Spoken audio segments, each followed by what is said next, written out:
Mi hijo llevó a toda la familia a celebrar su ascenso en un restaurante. A todos, menos a mí. Mi nuera me dijo, no olvides terminarte las sobras que están en el refrigerador. Yo respondí. Luego, empaqué mis maletas en silencio, escribí una carta y la dejé sobre la mesa.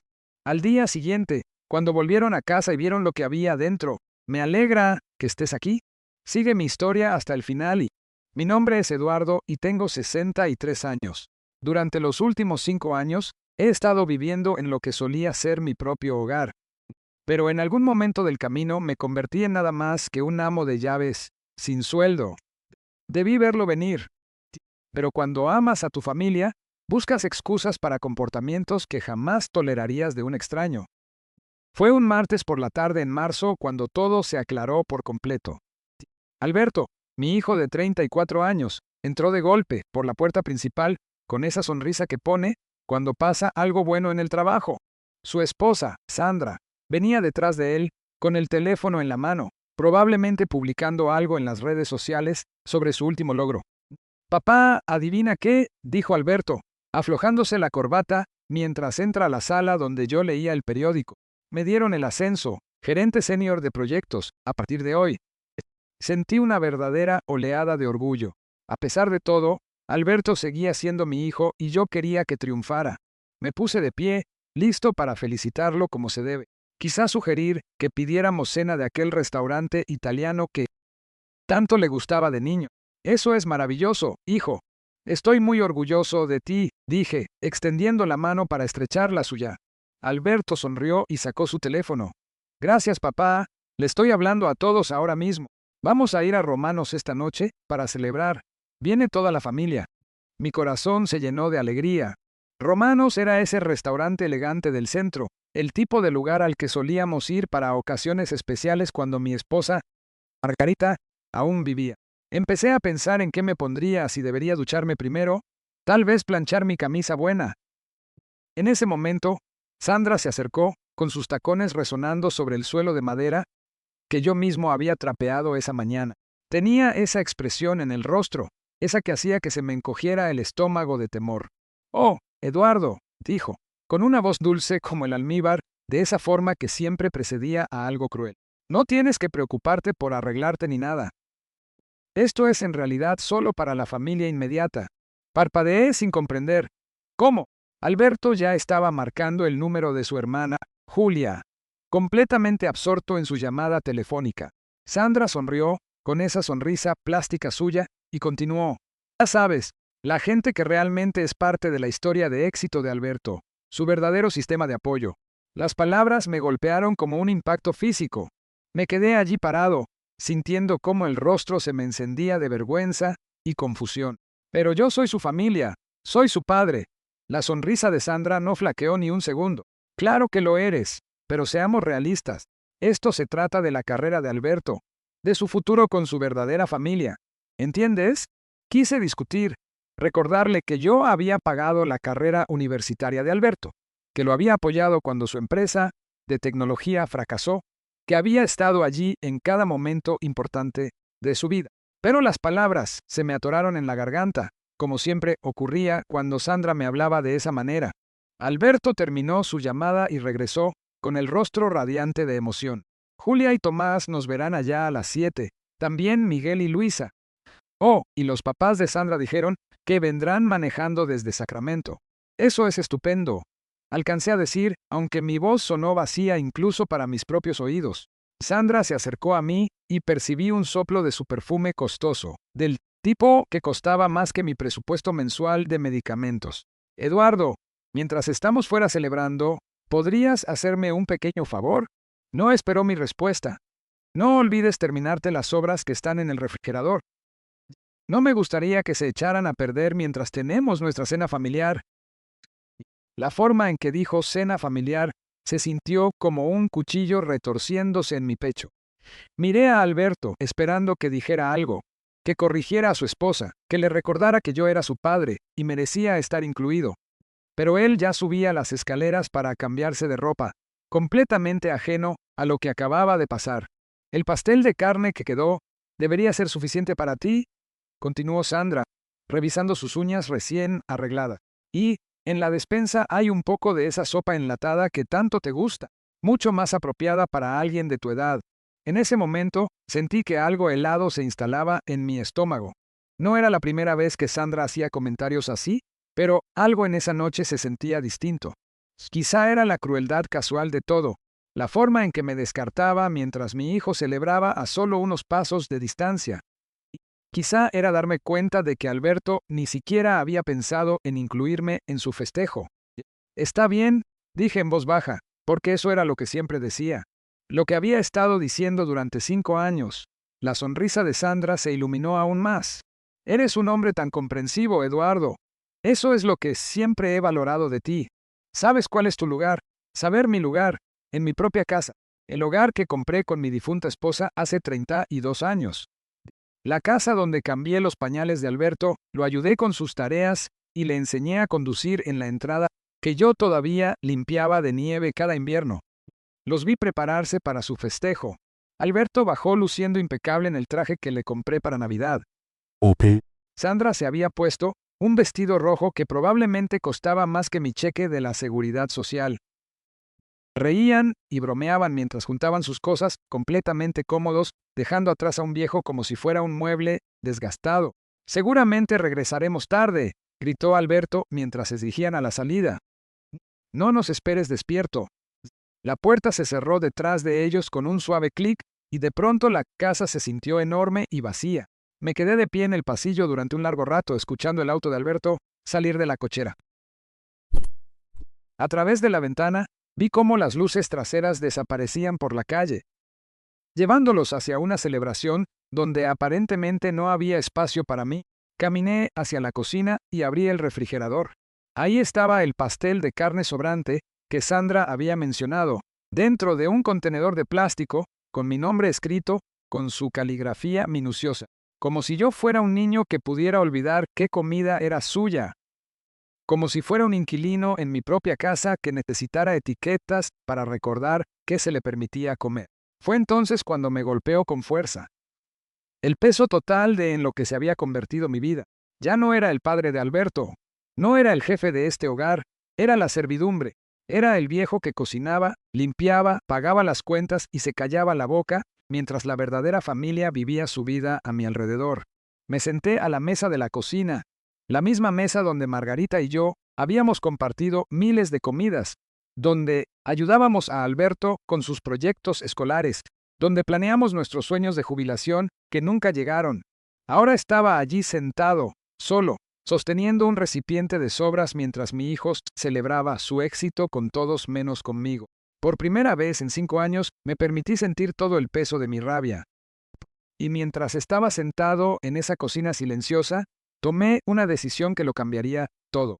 Sentado a solas, en esa cocina, con las risas de su celebración resonando todavía en mis oídos. Mi mente retrocedió al principio de todo. No fue repentino, este desgaste de mi lugar en mi propia familia. Sucedió de manera tan gradual que apenas lo noté hasta que ya era invisible. Margarita murió hace 6 años, tras una batalla brutal contra el cáncer que duró 18 meses. Durante esas últimas semanas, Alberto estaba terminando su maestría, y solo podía visitarnos los fines de semana. Yo lo entendía. Sostuve la mano de mi esposa durante las quimioterapias. La llevé a cada cita médica y la abracé cuando lloraba de dolor.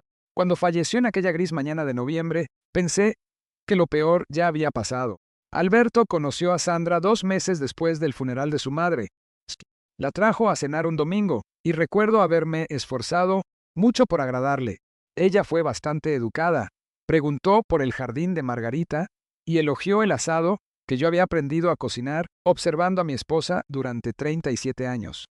Pero había algo en sus ojos cuando miraba nuestra modesta casa, nada calculadora que me incomodaba. Tu padre parece muy autosuficiente.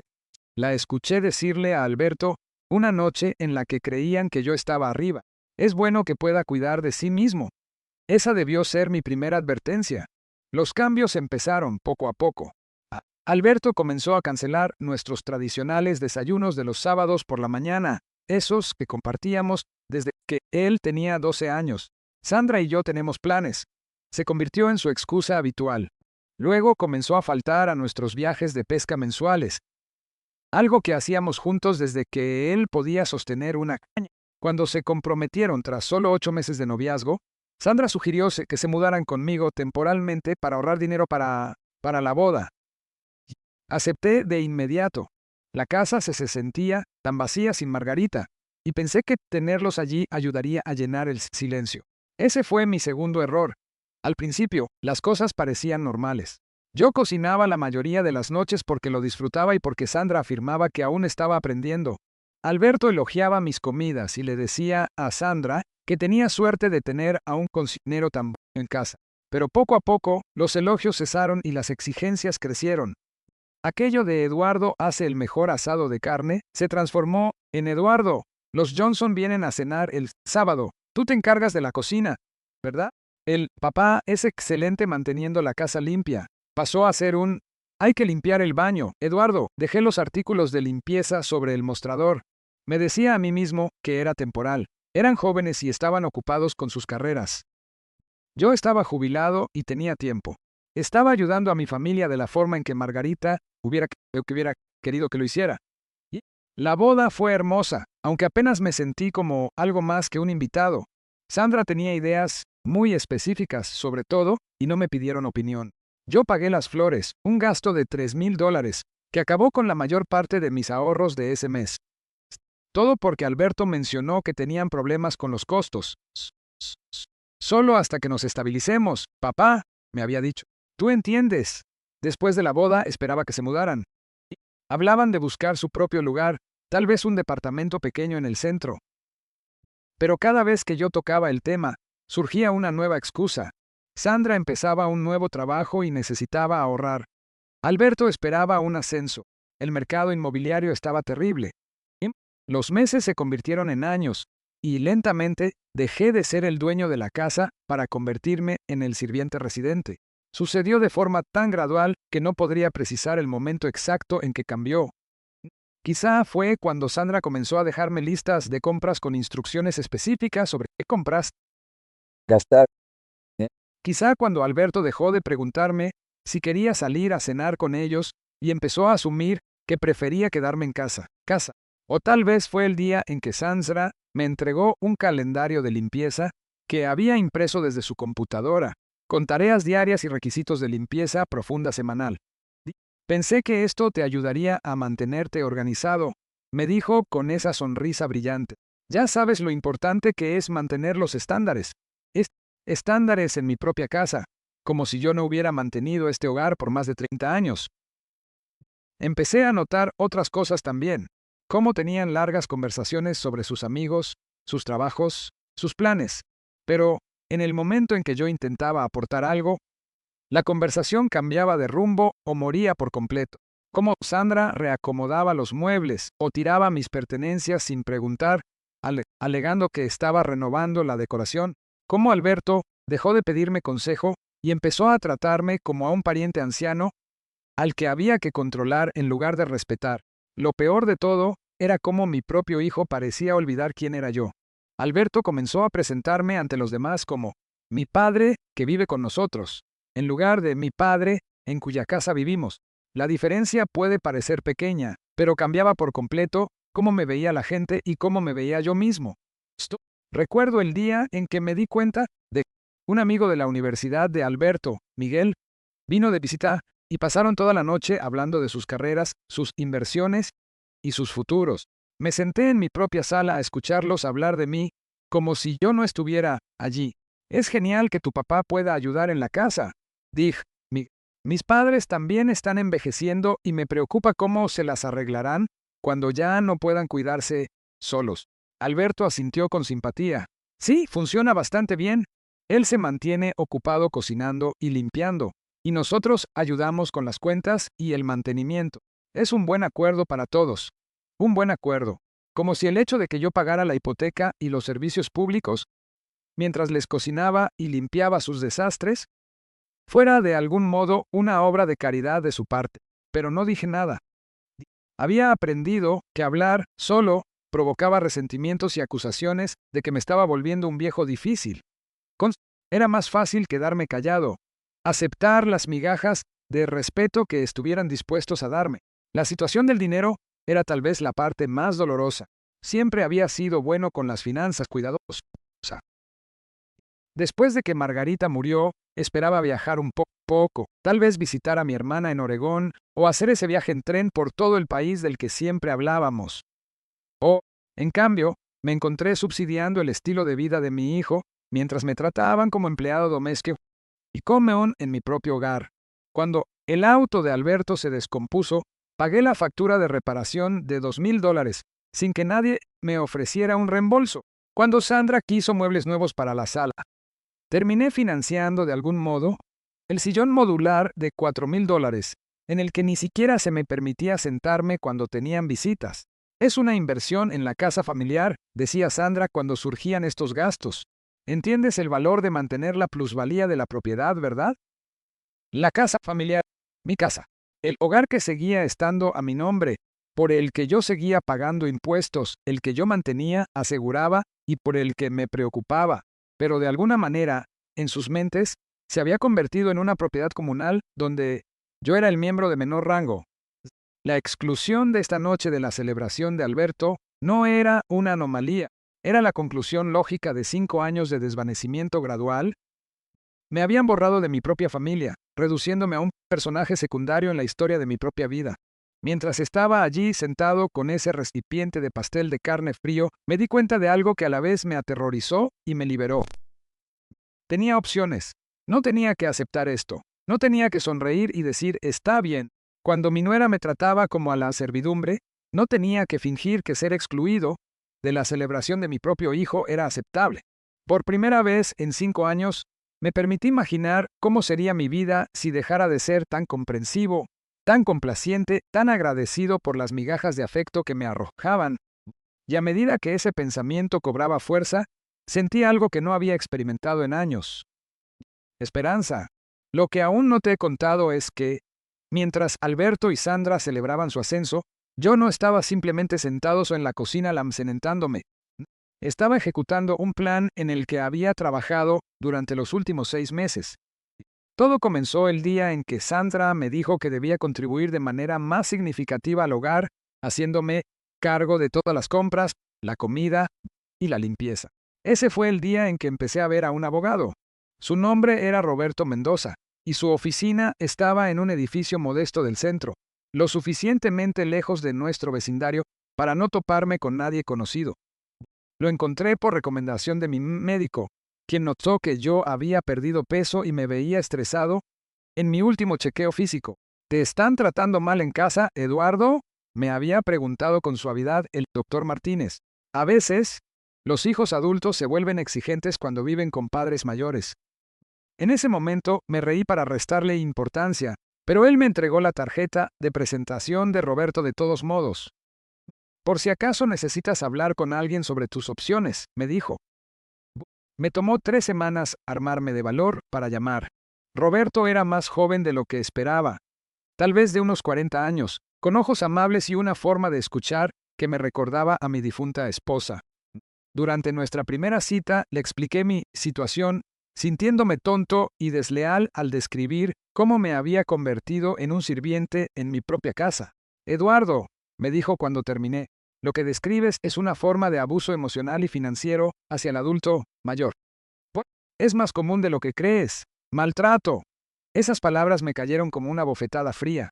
Nunca lo había pensado de esa manera, pero escucharlo en voz alta hizo que algo encajara en su sitio. ¿Cuáles son mis opciones?, pregunté. Fue entonces cuando Roberto me explicó algo que me sorprendió. La casa estaba completamente a mi nombre. Cuando Margarita y yo la compramos hace 32 años, la pusimos solo a mi nombre porque yo tenía mejor historial crediticio. Dicen, después de que ella murió, nunca añadí a Alberto a las escrituras, a pesar de las indirectas de Sandra de que debía pensar en la seguridad futura de la familia. Tienes más poder del que imaginas, me había dicho Roberto. Esta es tu propiedad. Puedes tomar decisiones sobre ella sin pedirle permiso a nadie. Durante los siguientes meses, Roberto me ayudó a comprender mi situación financiera mejor de lo que lo había hecho en años. Yo no estaba sobreviviendo apenas con la seguridad social, como Alberto y Sandra suponían. Tenía el dinero del seguro de vida de Margarita, casi intacto. Tenía mi pensión de 38 años de trabajo en la compañía eléctrica. Y tenía ahorros e inversiones a los que no había prestado atención por la depresión tras la muerte de mi esposa. Y lo más importante, tenía una casa valuada en unos $420,000 en el mercado actual.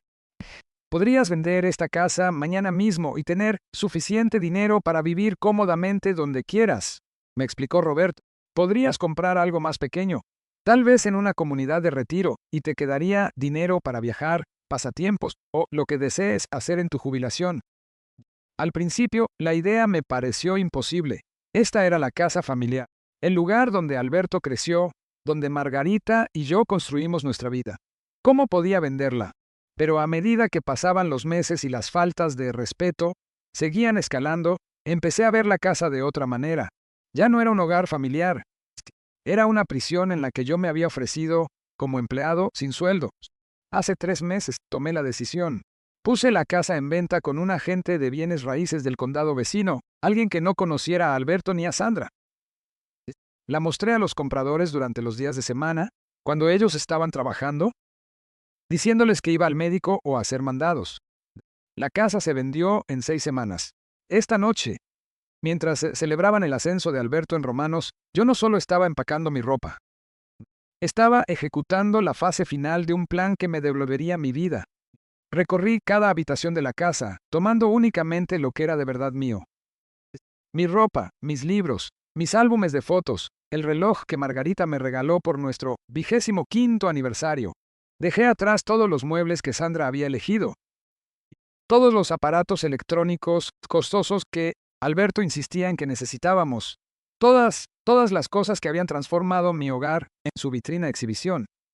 Metí todo en 3 maletas y las cargué en mi auto. Luego me senté a la mesa de la cocina y empecé a escribir la carta que llevaba meses redactando en mi mente. Alberto y Sandra, escribí. Para cuando lean esto, ya me habré ido. La casa ha sido vendida.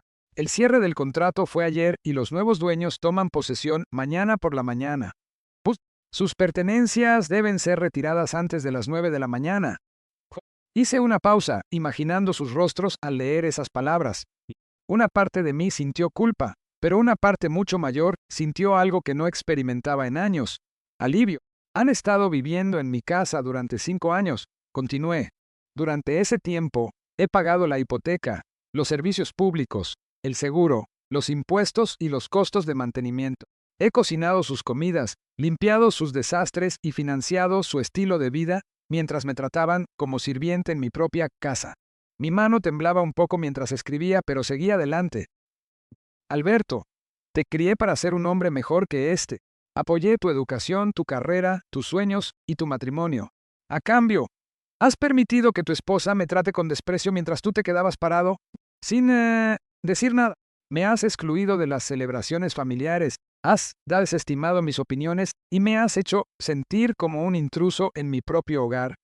Dejé de escribir y miré alrededor de la cocina una vez más.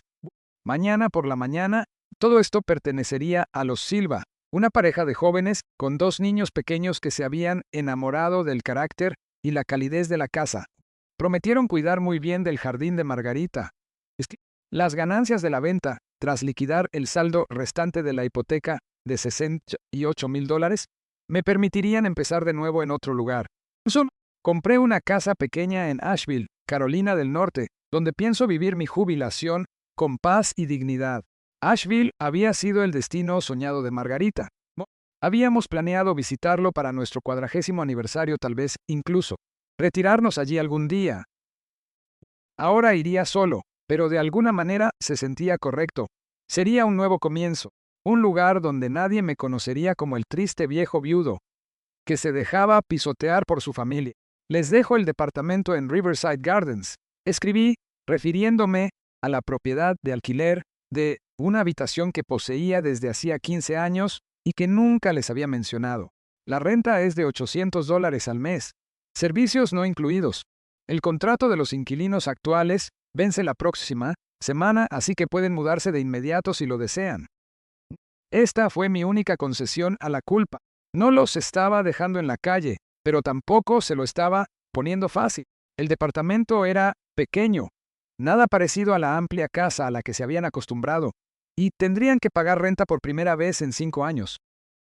Los muebles, electrodomésticos y otros artículos del hogar en esta casa les pertenecen ahora como un regalo. Considérenlo una compensación por los 5 años de trabajo de mi parte. Sellé la carta en un sobre y la dejé sobre la mesa de la cocina, asegurada bajo el viejo tarro de galletas de margarita. Luego caminé por la casa una última vez, apagando las luces y revisando que las ventanas estuvieran cerradas. Costumbres de 32 años de propiedad que eran difíciles de romper. En la puerta principal me detuve y miré hacia atrás, contemplando la sala donde Alberto había dado sus primeros pasos, donde celebramos incontables cumpleaños y fiestas, donde Margarita y yo bailamos abrazados nuestra canción de bodas en las tranquilas tardes de domingo. Pero también vi la habitación donde Sandra me dijo que no podía sentarme en los muebles nuevos cuando tenían visitas, donde Alberto puso los ojos en blanco cuando intenté aportar algo a las conversaciones sobre temas de actualidad, donde me hicieron sentir como un intruso en mi propia vida. Cerré la puerta con llave y la dejé en el buzón, tal como lo había acordado con el agente de bienes raíces. Mañana, los Silva las recogerían y comenzarían su propia vida en esta casa.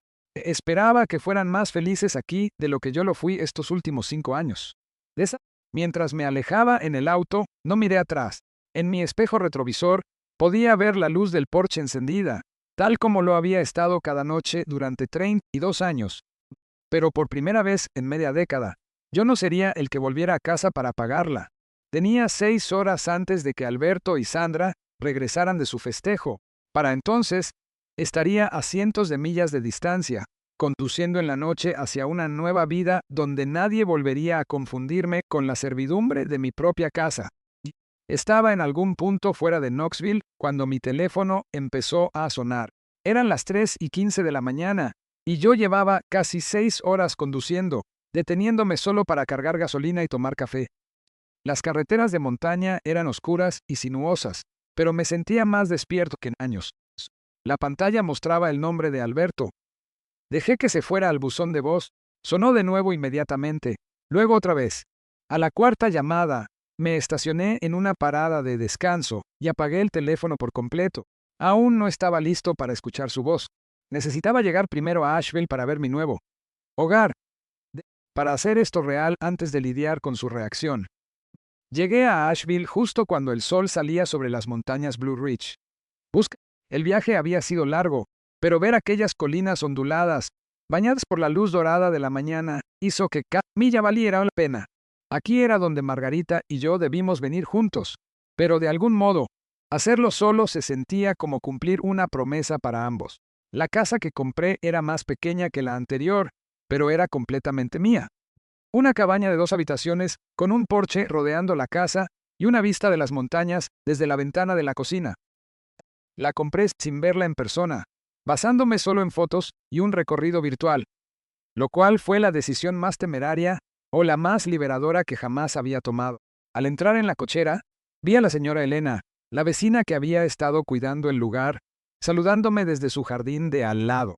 «Tú debes ser Eduardo», gritó, acercándose con una cálida sonrisa. «Bienvenido al vecindario. Tenía muchas ganas de conocerte. Por primera vez en 5 años, alguien se alegraba genuinamente de verme. No porque necesitaran algo de mí, no porque yo les fuera útil, sino simplemente porque era un nuevo vecino al que dar la bienvenida. «Gracias», dije, y lo dije con más sentimiento del que ella jamás podría imaginar. Pasé la mañana desempacando mis 3 maletas y explorando mi nuevo hogar. Los dueños anteriores lo habían dejado amueblado con piezas sencillas y cómodas que se sentían acogedoras en lugar de intimidantes. En la cocina, preparé mi primera taza de café y me senté en la pequeña mesa junto a la ventana, observando cómo las montañas despertaban a lo lejos. A las 10 de la mañana, finalmente encendí el teléfono. Tenía 17 llamadas perdidas y 12 mensajes de voz. Todos eran de Alberto, excepto 3 de un número desconocido que supuse que era de Sandra. Escuché el primer mensaje de voz, preparándome para lo que sabía que vendría. «Papá, ¿qué demonios está pasando?» La voz de Alberto sonaba aguda por el pánico. «Llegamos a la casa y hay extraños aquí. Dicen que la compraron. Devuélveme la llamada ahora mismo. El segundo mensaje era más enojado. Papá, esto no es una broma. Esta gente tiene papeles que dicen que son dueños de nuestra casa. Quieren que nos vayamos. ¿Dónde estás? Llámame de inmediato. Para el quinto mensaje, la voz de Alberto había cambiado del enojo a algo muy parecido a la desesperación. Papá, por favor, encontré tu carta. No entiendo. Podemos solucionar esto. Solo llámame y dime dónde estás. Los últimos mensajes eran apenas coherentes. Alberto estaba llorando en uno de ellos, algo que no le había escuchado hacer desde que era niño. En otro se oía a Sandra, de fondo, con la voz aguda de rabia, aunque no logré entender sus palabras exactas. Borré todos los mensajes de voz sin escucharlos completos. Luego bloqueé ambos números. Durante los siguientes 3 días ignoré por completo el mundo exterior. Exploré Asheville, caminando por el encantador centro, visitando tiendas locales y comiendo en pequeños restaurantes donde los meseros realmente parecían interesados en conversar. Compré víveres para mi propia cocina y preparé comidas que disfruté en un silencio pacífico, sin nadie que criticara mis elecciones o me exigiera limpiar sus desastres después. Al cuarto día, la señora Elena llamó a mi puerta con un plato de panecillos caseros y una noticia preocupante. Eduardo, espero que no te moleste que te comente esto, pero ha estado llamando un joven al vecindario, preguntando por ti. Dice que es tu hijo y que está preocupado. Se me encogió el estómago. ¿Qué le dijo? Nada, por supuesto. No sé nada de tus asuntos personales, y así se lo dije, pero parecía muy alterado. Dejó su número de teléfono y me pidió que te dijera que lo llamaras si te veía. Me entregó un trozo de papel con el número de Alberto, escrito con una letra ajena. Verlo allí, en la caligrafía cuidadosa de otra persona, hizo que toda la situación se sintiera de pronto real y definitiva. Gracias por no darle ninguna información, le dije. La señora Elena estudió mi rostro con esa percepción que otorgan las décadas de experiencia de vida. ¿Estás en algún tipo de problema, Eduardo? Porque si es así, hay recursos disponibles, gente que puede ayudar. Casi me río de la ironía. La gente asumiendo que yo era el que necesitaba ayuda, cuando, por primera vez en años, estaba exactamente donde quería estar. Ningún problema, le aseguré. Solo algunas complicaciones familiares de las que es mejor mantenerse alejado. Ella asintió con complicidad. A veces, la familia en la que naces no es la familia que necesitas. No hay vergüenza en elegir tu propia paz por encima del drama de los demás. Esa tarde, desbloqueé el número de Alberto el tiempo suficiente para enviarle un solo mensaje de texto. Estoy bien y a salvo. No intentes buscarme. Necesito espacio para vivir mi propia vida. Por favor, respeta mi decisión. Su respuesta llegó a los pocos minutos. Papá, por favor, necesitamos hablar. Lo siento. Sandra lo siente. Podemos arreglar esto. Solo dime dónde estás. Leí sus palabras y sentí algo que no esperaba. Nada. Sin culpa, sin dudas, sin ese impulso de arreglarle la vida a los demás a expensas de la mía. Solo una certeza clara y tranquila de que había tomado la decisión correcta. Le respondí. El departamento de Riverside Gardens está disponible. 800 al mes. La renta del primer mes vence el 15. Cuídese. Luego volví a bloquear su número, esta vez de forma permanente.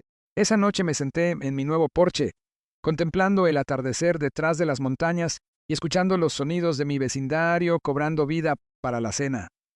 Niños jugando en los patios, familias conversando en barbacoas al aire libre, los sonidos normales de la gente, viviendo sus vidas sin dramas ni manipulaciones, o esa constante corriente de resentimiento que había envenenado mis últimos 5 años. Pensé en Alberto y Sandra, probablemente pasando la noche llamando desesperados a los familiares, intentando descifrar cómo su cómodo acuerdo se había derrumbado tan de repente.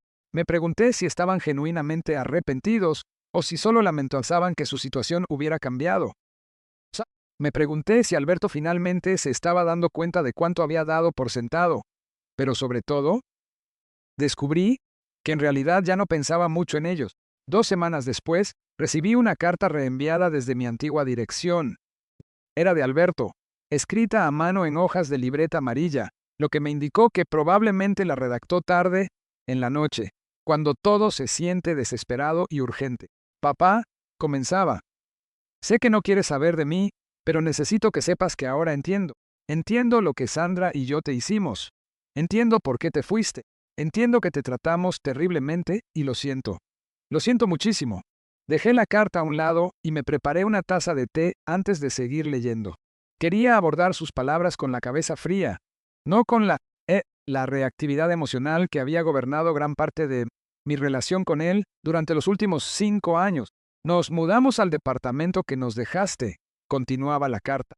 Es pequeño, costoso y nada parecido a la casa a la que nos acostumbramos. Sandra lo odia.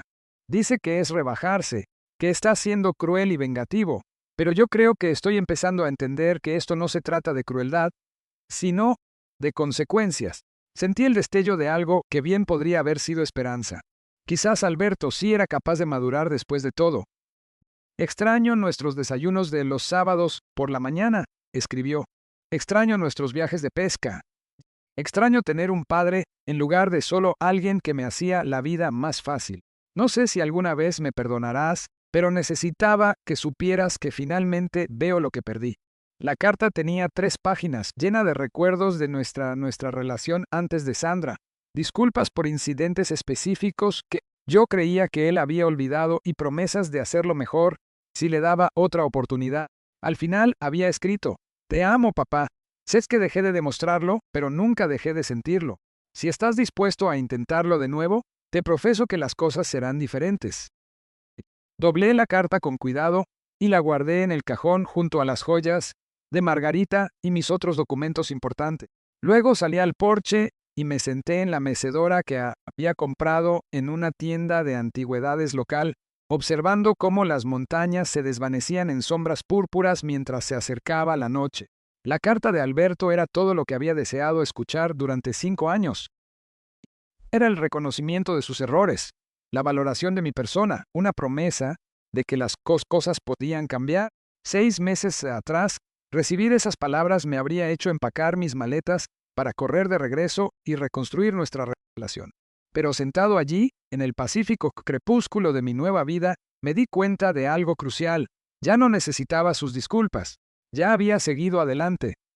A los 3 meses de mi nueva vida en Asheville, comencé a trabajar como voluntario en el centro comunitario local 2 veces por semana, enseñando nociones básicas de finanzas a adultos mayores que tenían dificultades para administrar su dinero. Era un trabajo que se sentía significativo de una manera. Un martes por la mañana en julio, mientras ayudaba a la señora Teresa a entender sus estados de cuenta de Medicare, la directora del centro se me acercó con una expresión que de inmediato me puso en alerta. Eduardo, hay alguien aquí que quiere verte, dijo en voz baja.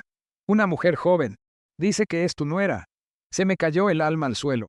Había estado viviendo en un anonimato pacífico durante meses, y la idea de que Sandra me encontrara en este espacio seguro que había construido se sintió como una invasión. No le di ninguna información sobre ti, continuó la directora. But she's quite persistent. Dice que es una emergencia familiar. Por supuesto que diría eso. Le di las gracias a la señora Teresa. Le dije que continuaríamos la próxima semana y me dirigí al vestíbulo con pasos pesados. Sandra estaba de pie junto a la ventana, luciendo completamente fuera de lugar con su ropa de diseñador y su maquillaje perfecto en medio del ambiente informal y cómodo del centro comunitario. Cuando me vio, su rostro adoptó de inmediato lo que yo ya había aprendido a reconocer como su modo de actuación. Eduardo, exclamó. Corriendo hacia mí con los brazos abiertos, como si fuéramos parientes que se reencontraban tras años de separación. Gracias a Dios que te encontré. Hemos estado tan preocupados. Di un paso atrás antes de que pudiera abrazarme, manteniendo mi voz firme y baja. ¿Cómo me encontraste? Su sonrisa flaqueó un poco. Alberto contrató a un investigador privado. Teníamos que asegurarnos de que estuvieras a salvo. Un investigador privado. Gastaron dinero que no tenían para rastrearme, en lugar de simplemente aceptar mi decisión de irme. El hecho de que esto no me sorprendiera me dijo todo lo que necesitaba saber sobre lo poco que realmente había cambiado. Estoy perfectamente a salvo, dije. Ya puedes verlo por ti misma. Puedes volver a casa.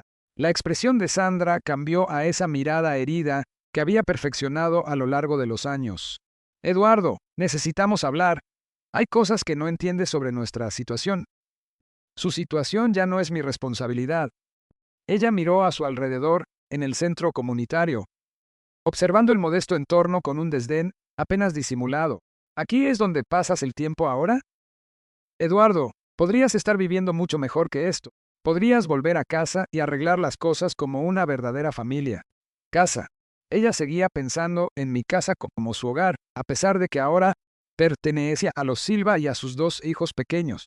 Ya estoy en casa, dije con sencillez. La máscara de Sandra se cayó por completo, entonces, revelando a la mujer calculadora que yo había aprendido a reconocer debajo de su papel de nuera dulce. Bien, dijo, con la voz endurecida.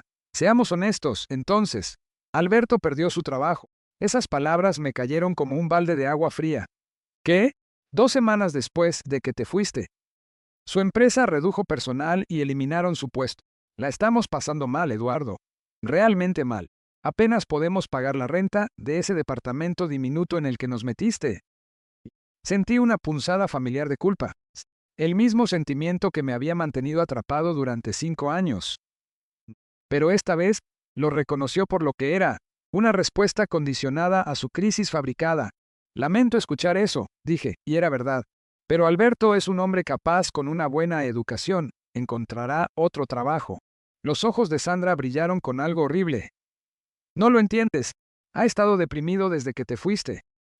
Se culpa a sí mismo, y eso está afectando su desempeño en las entrevistas. Necesita el apoyo de su padre.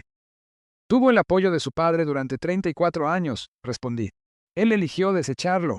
Cometimos errores, dijo Sandra, y su voz adquirió un tono de súplica. Pero somos familia. Las familias se perdonan. Las familias se ayudan en los momentos difíciles. La miré allí parada, con su ropa costosa, usando la manipulación emocional de forma tan natural como respirar, y sentí algo que nunca antes había sentido por ella, lástima. Tienes razón en que las familias se ayudan, dije, pero también se respetan. No excluyen a los miembros de la familia de las celebraciones. No se tratan entre sí como sirvientes. No se la pasan pidiendo mientras no devuelven nada más que desprecio. La compostura de Sandra se quebró por completo. Eres un viejo egoísta, siseó. Nosotros te dimos un propósito. Te dimos una razón para levantarte por la mañana. Sin nosotros, ¿qué eres? Solo otro viejo viudo y solitario esperando morir. Las palabras llevaban la intención de herir, y 6 meses atrás lo habrían logrado. Pero sentado aquí, en este lugar donde había encontrado una comunidad y un significado reales, se sintieron como ecos de la vida de alguien más. Creo que deberías irte ahora, dije con calma. Alberto viene hacia acá, dijo, jugando la que claramente consideraba su carta de triunfo. Oh. Viene manejando y llegará mañana. Quiere verte. Quiere pedirte disculpas en persona. El corazón se me contrajo a mi pesar. Una parte de mí deseaba ver a Alberto, escuchar su disculpa, creer que realmente había cambiado, pero había aprendido la diferencia entre querer algo y necesitarlo. Entonces yo no estaré aquí mañana, dije. Sandra me miró conmocionada. ¿De verdad evitarías a tu propio hijo? ¿Evitaría una conversación que terminaría conmigo sintiéndome culpable por elegir mi propio bienestar sobre sus problemas? Me di la vuelta para marcharme, pero la voz de Sandra me siguió. El contrato del departamento vence el próximo mes, gritó. Si no nos ayudas, nos quedaremos en la calle. ¿Eso es lo que quieres? ¿Tu hijo viviendo en la calle? Me detuve y me volví hacia ella. Por un instante, vi más allá de su enojo y su manipulación, y percibí algo que podría haber sido miedo real. Pero había pasado demasiados años, haciéndome responsable de las malas decisiones de otros. Alberto tiene 34 años, dije. Tiene estudios universitarios, experiencia laboral y otros familiares además de mí. Si termina en la calle, no será porque su padre eligió vivir su propia vida. Esa tarde llamé a mi hermana Patricia a Oregón, algo que debía hacer hace meses. «Eduardo», exclamó al escuchar mi voz. «¿Dónde demonios has estado? Alberto ha estado llamando a todos en la familia diciendo que desapareciste». Le expliqué la situación, comenzando desde la muerte de Margarita y terminando con la visita de Sandra esa mañana.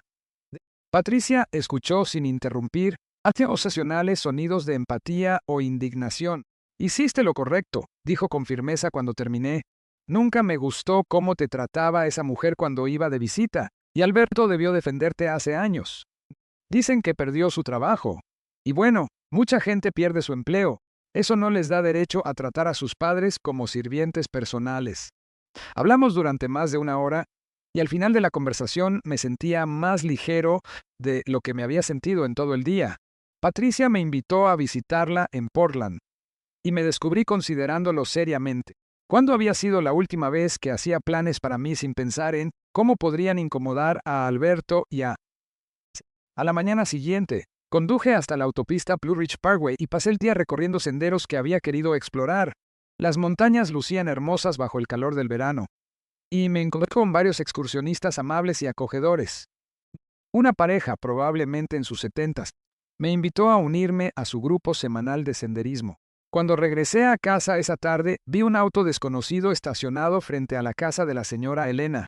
A través de la ventana de su cocina, la vi conversando con un hombre más joven cuya postura me recordó dolorosamente a la de Alberto. Me estacioné en mi propia cochera y me quedé allí sentado unos minutos, cobrando valor. Luego bajé del auto y caminé directo a mi puerta principal sin mirar hacia la casa de la señora Elena. Adentro, me preparé una cena sencilla e intenté leer, pero no dejaba de mirar de reojo hacia la ventana. Cerca de las 8 de la noche llamaron suavemente a mi puerta. Al abrir, encontré a Alberto de pie en mi porche, luciendo mayor y más cansado de lo que recordaba. Su ropa estaba arrugada y tenía la mirada hundida de quien no ha dormido bien. «Hola, papá», dijo en voz baja. Nos quedamos mirándonos durante un largo momento. Este era mi hijo, el niño al que enseñé a montar en bicicleta, al que ayudé con las tareas y por quien me preocupé en cada etapa de su vida. Pero también era el hombre que se había quedado de brazos cruzados mientras su esposa me trataba como a un sirviente en mi propia casa. «Te ves bien», dijo finalmente. «Saludable. Estoy saludable. La señora Elena parece agradable. Me dijo que has estado ayudando en el centro comunitario». Asentí, sin hacérselo fácil.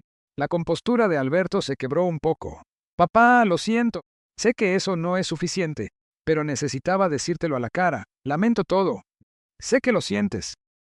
Sandra me contó lo que te dijo ayer sobre ser un viejo viudo y solitario. Eso fue cruel e injusto. Sí lo fue. Él cambió el peso de su cuerpo de un lado a otro, luchando visiblemente con sus siguientes palabras. Perdí mi trabajo. Lo sé. Sé que probablemente pienses que me lo merezco. Estudié su rostro, buscando al niño que solía ser debajo de esas líneas de preocupación y la barba de varios días. No creo que merezca sufrir, Alberto, pero tampoco creo que tu sufrimiento sea mi responsabilidad. Sus ojos se llenaron de lágrimas. Sé que no tengo derecho a pedirlo, pero necesito ayuda. No dinero, añadió rápido, al ver mi expresión. Solo orientación. No sé cómo ser un hombre sin ti, y temo haber olvidado cómo ser tu hijo.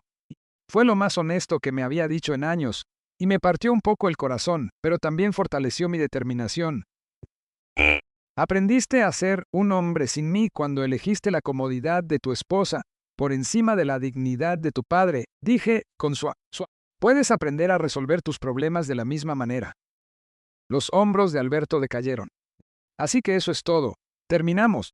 Miré a mi hijo, a este hombre al que había amado, por el que me había sacrificado y que me había decepcionado, y sentí que algo se acomodaba en mi interior.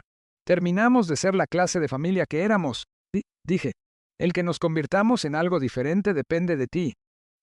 Un año después, estaba sentado en mi porche, en una fresca mañana de octubre, contemplando cómo las montañas se encendían con los colores del otoño, cuando la señora Elena se acercó con una taza de café y su habitual sonrisa cálida. «El correo llegó temprano hoy», dijo, acomodándose en la mecedora que compré para las visitas. «Parece que tienes algo de Oregón». Patricia había cumplido su palabra de mantenerse en contacto.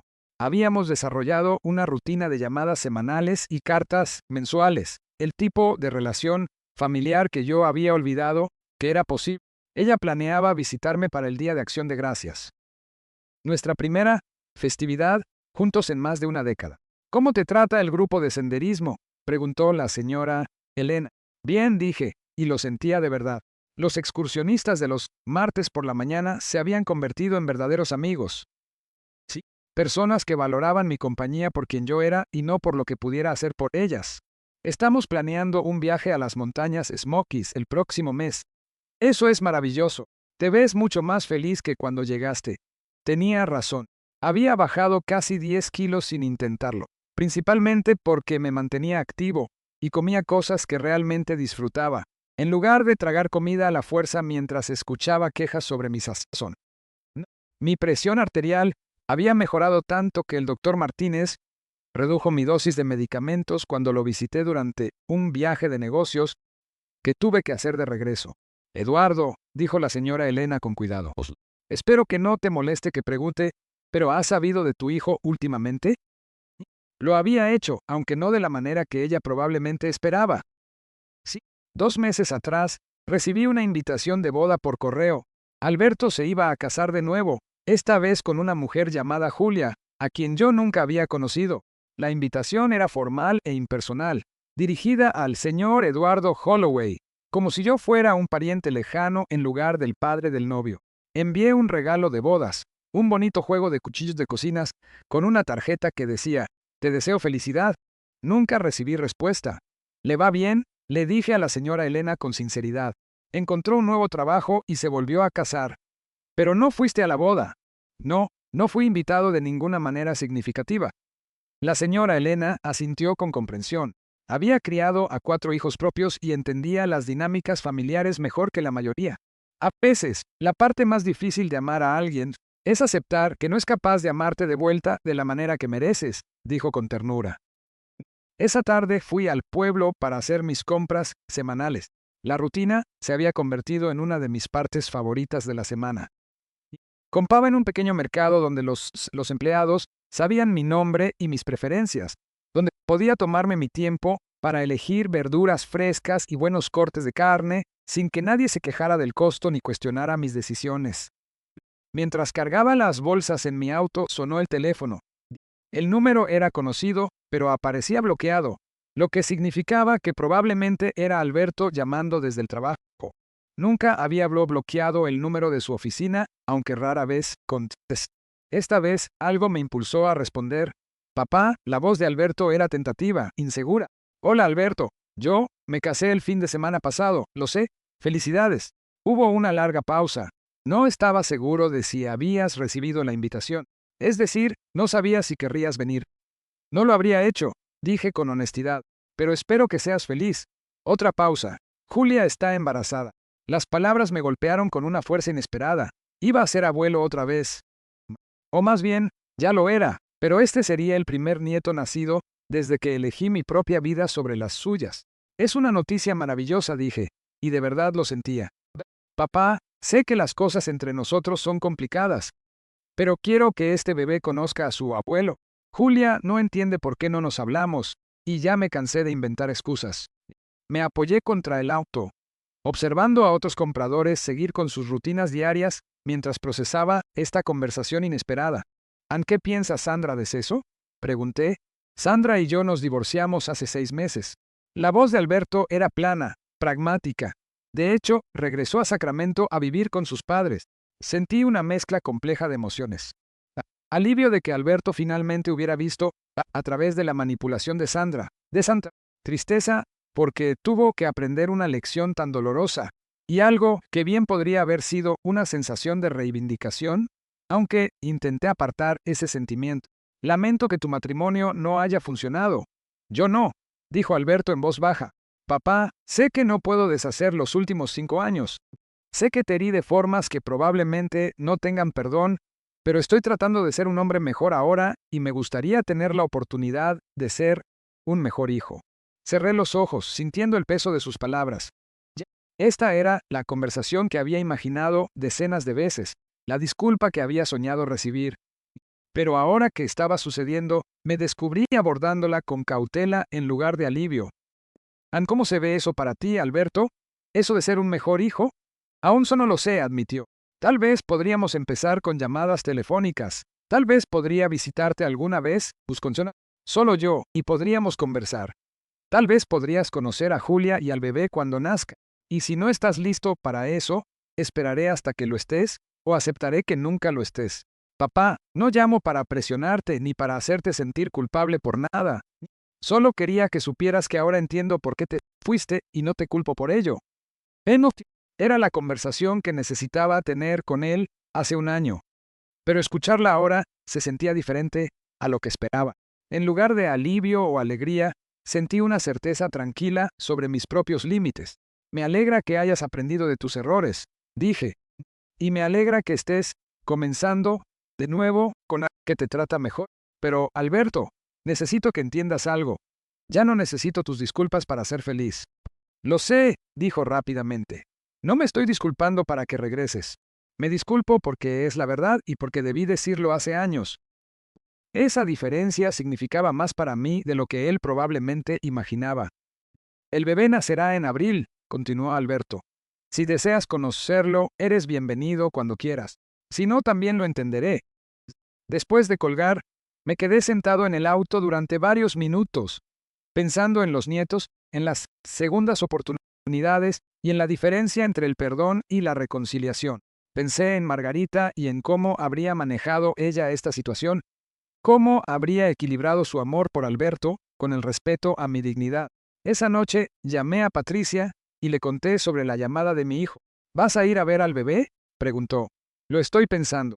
Tal vez cuando sea más grande, cuando pueda visitarla sin que todo gire en torno a la culpa de Alberto o la curiosidad de Julia sobre el abuelo distanciado. Eso suena sabio. No le debes una relación a nadie bajo sus propios tiempos.